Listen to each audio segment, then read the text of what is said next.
my name is Quirky-Owl, welcome to my channel, and today we are working on this. This is my Anbu inspired mask for my Hinata Anbu cosplay. This is my first time working with Worbla. It's easier than it looks to look like.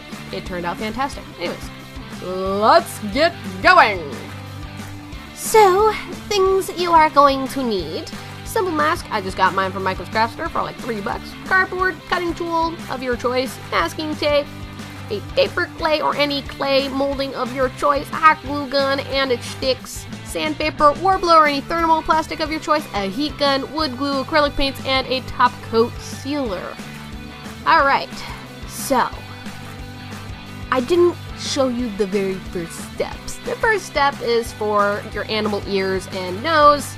You take cardboard, you kind of create a basic layout for it, and it's a basic shape. This is what we are going to use as our base and as a structure of some kinds for the molding clay.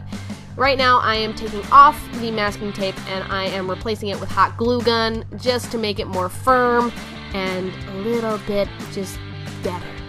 It's just better with hot glue gun. Hot glue gun is your lord and savior when it comes to costume making, okay?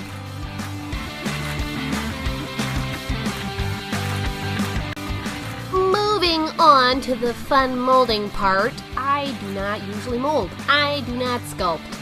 Also, my sincerest apologies for this camera angle. It is atrocious.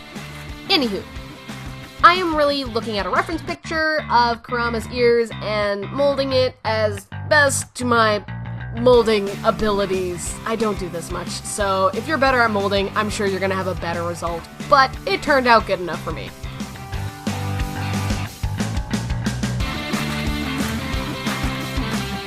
And this is what it kind of looked like as I was molding it. I later on added more clay as I just wanted to fill it out more, but at least now you actually get to see what I did instead of just looking at my mad arm muscles.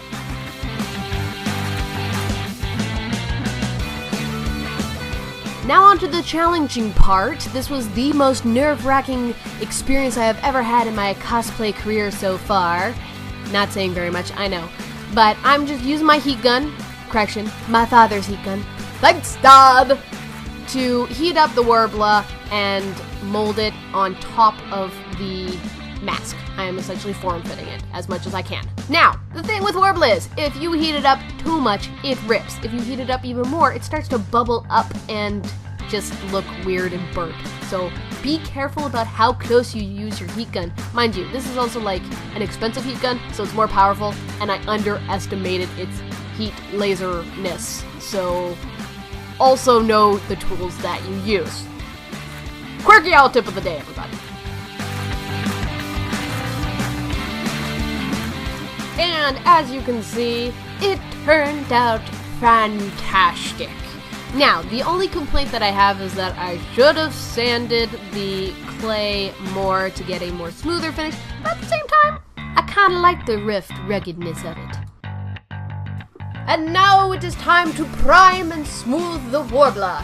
Here I'm just using a Gorilla Wood glue that I bought at my local home hardware store just down the road because it was cheap and it also works. So I did about 3 to 4 layers and my Worbla is smooth as a baby's bottom, I think. Probably. You know what, don't quote me on that. Anyways, also a great thing about smoothing out the Worbla is it also acts as a paint primer, allowing the acrylic paint to stick better. And then I moved on to painting a base color, an undercolor. I'm using brown instead of the usual black because brown and orange kind of come from the same side of the color wheel, if I remember right. So I figured it would be a good combination, and I was right in the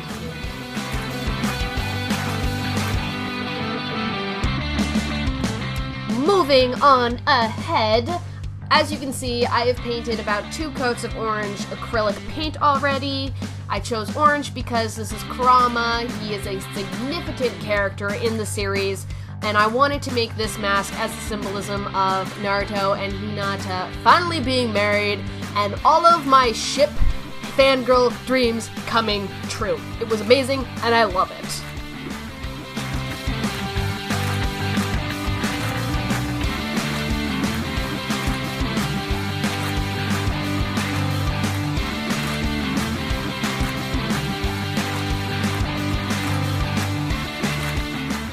we're gonna continue moving along. Now it is time to detail. My hand was so freaking shaking when doing this. I have found out that I do not entirely have a steady hand. This probably explains the reason why I suck at jump platform video games. Anyways, I am looking at many reference pictures for this. I am combining both Kurama's traditional eye ear markings with some Anbu red markings, and it turned out fantastic, and whenever I did slip up, I managed to fix it somehow, so thank goodness for that. So as a small little tip for all of you, make sure that you guys use a very precise paintbrush. The one that I was using was probably a little too big, which enabled me to mess up more than I should have, even though I already don't have a steady hand, so. Another quirky owl tip of the day for you guys. Look at that, you guys get two, ain't you lucky?